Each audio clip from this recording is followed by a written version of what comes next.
Hi guys, Jim again as I continue reading the Harry Potter books and giving you my chapter by chapter breakdown analysis, whatever thoughts I have. Is this computer's awfully slow? There we go. And today we are on chapter 5, Diagon Alley, which is where Hagrid takes Harry shopping and it's his first time ever experiencing anything magical. You know, I really like the previous chapter, but I think this one is really starting to pick up some speed and momentum into getting into all of the wizardy stuff so that it's more interesting to get through. But and I'm holding my notebook upside down because I'm a genius. Let me do this right. Find my pages because I had a lot of notes on this one. And again, my notes may not be things worth noting.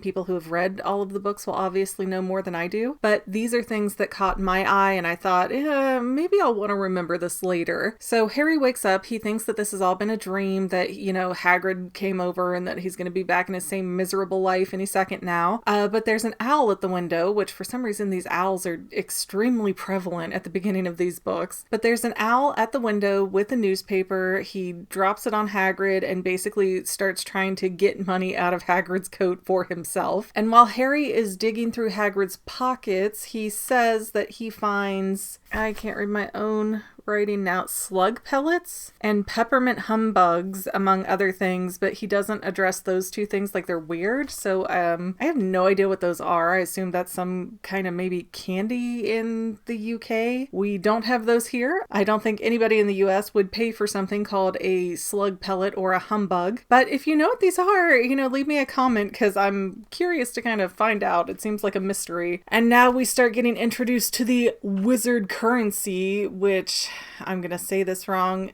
Nuts, I think. K-N-U-T-S. These are bronze coins, and Harry does denote those as being strange, which made me thought it was weird that slug pellets and peppermint humbugs weren't strange to him. And then Hagrid is talking about how Harry's parents had all this gold at Gringotts, which Gringotts turns out to be the only bank for wizards of all the wizardom across all the planet, I guess. And it is run by goblins. Gringotts is supposed to be hundreds of miles under London, but from what I gathered later in the chapter, I think they walk in on the surface level and then drop down. They do talk about getting in a minecart that knows its way to where it's going and it's dropping down rapidly, but they really don't cover how far that is. Then Cornelius Fudge runs the Ministry of Magic because Dumbledore was not willing to leave Hogwarts to take the job, and apparently Cornelius Fudge is not very competent and always has to ask Dumbledore what he should do, what's going on, how do I fix this kind of things. And I don't feel like the movies made this clear enough, but it said the main job of the Minister of Magic is to keep muggles from knowing that witches and wizards exist. And when Hagrid was asked why we would want to keep that a secret, Hagrid was like, well, then people would be wanting magical solutions for everything. And that seems like such a horrifically bad answer. Like, sorry, Susan, I could have cured your cancer, but we're best left to our own devices. Hope your orphan children don't have an issue with that.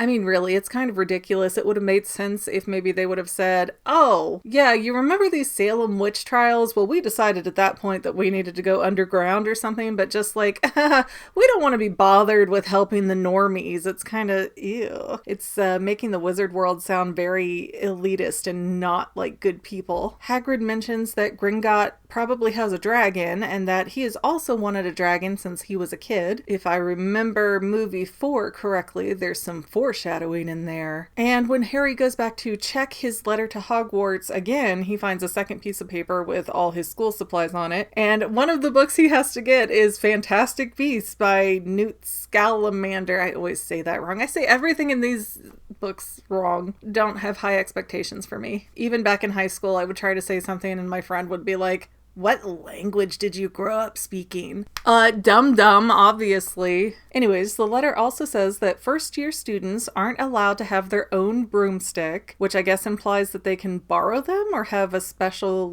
driver's license kind of class for them. And then they get to the Leaky Cauldron, which is this nasty, dirty pub that the muggles don't seem to be able to notice. And inside, there's several people, and they're all like, oh my gosh, it's Harry Potter! But the two that are named, who are really fixated with him, are Doris Crockford and Daedalus Diggle, who was in chapter 1 about the shooting star thing. And then Professor Quirrell?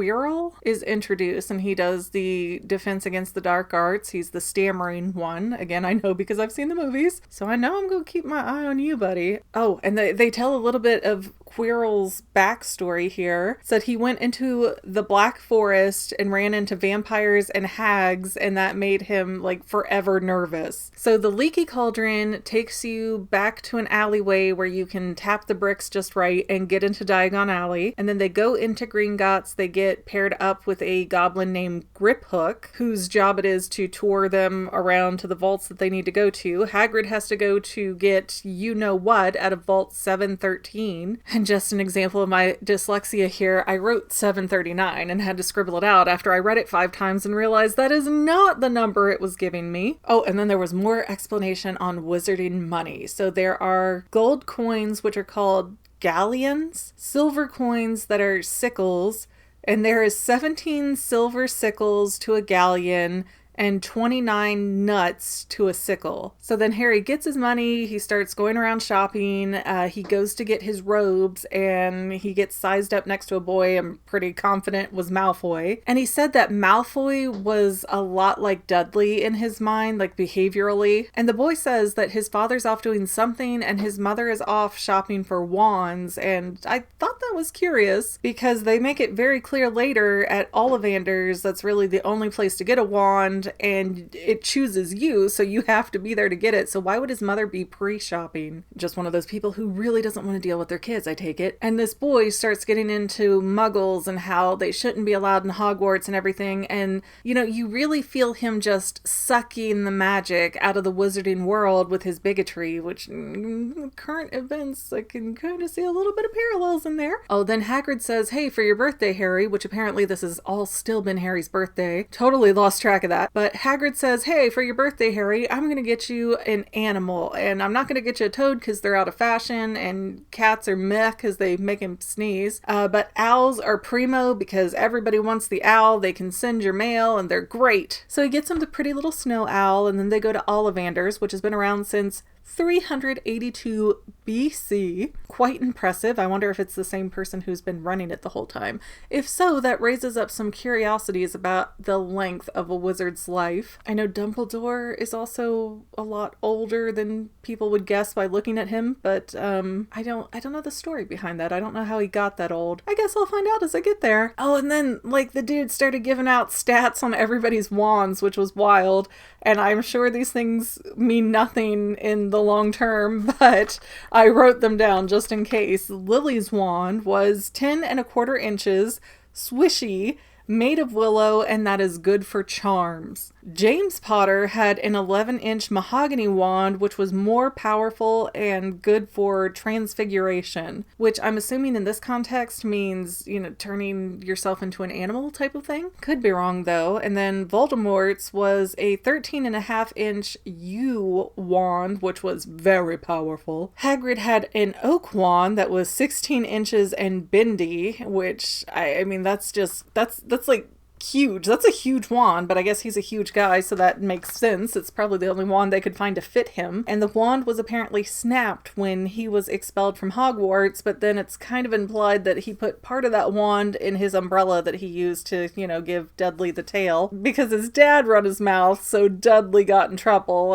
What? I don't know about you, Hagrid. I like you, but I don't know if I'm going to be able to like you for long. Oh, and then it's mentioned that using another wizard's wand will not get you very good results, so I guess that's why they don't just trade him around or grab any wand that they find sitting down. It would be like picking up somebody else's phone. I mean, if you could even get in past the password issue, then it's not going to have the same apps. It's not going to be logged into your stuff. It's going to be a total pain in the butt. So yeah, assumedly that is similar to how the wands work. And then Harry ends up getting matched with a wand that is 11 inches, made of holly, and it has a phoenix feather in it. The interesting thing though is that phoenix who gave the feather for Harry's wand only gave a feather for one other wand, and that was Voldemort's. So they're brother wands, apparently. That's the thing. And then we're pretty much at the end of the chapter, and I kind of found it bizarre that Hagrid sent Harry back to the Dursleys. You would think at this point he'd be, early enrollment or something. But according to the last chapter, we're in June, and he doesn't go to Hogwarts until September 1st, where he has to go to the King's Cross station. So that's a long time that he's going to be at the mercy of the Dursleys, and they are not favorable of Harry at this point. So it's very weird to me that they would do that. I mean, I'm not reading ahead. I'm recording as I read each chapter, so I don't know. Maybe he'll go back and they'll be horrified of him, or maybe they're going to treat him even worse. Why do they keep risking these things, though? Oh, and I do want to say, they thought they were going to slip this past me, but nope, Mama noticed. If you have this version of the book, on page 77, the kid who I think is Malfoy says, "Well, no one really knows until they get there, do they? But I know I'll be in Slytherin. All our family have been. Imagine being in Hufflepuff. I think I'd leave, wouldn't you?" You want to guess what my house is? But you know what? We can dismiss it and go, well, Malfoy's just a snob. Who cares what he thinks? But then on page 80, Harry says, "And what are Slytherin and Hufflepuff?" To which Hagrid replies, "Schoolhouses, there's 4. Everyone says Hufflepuff are a lot of duffers." I don't know what that means, but it does not sound flattering to me, and as a proud puff, I am not amused. Hufflepuff will take anybody and make them great. They're like the Teaks. So don't you disparage my house in my face like that. But that's pretty much the end of this chapter and everything I can say about it. It was a fairly long chapter. I think it was over 15 pages, so there was a lot more to go through notes-wise. I'm sure by the time I get to book 5, there's going to be just chapters that are nightmare lengths. But thank you all for watching, and we'll see what chapter 6 holds for us next time. Bye!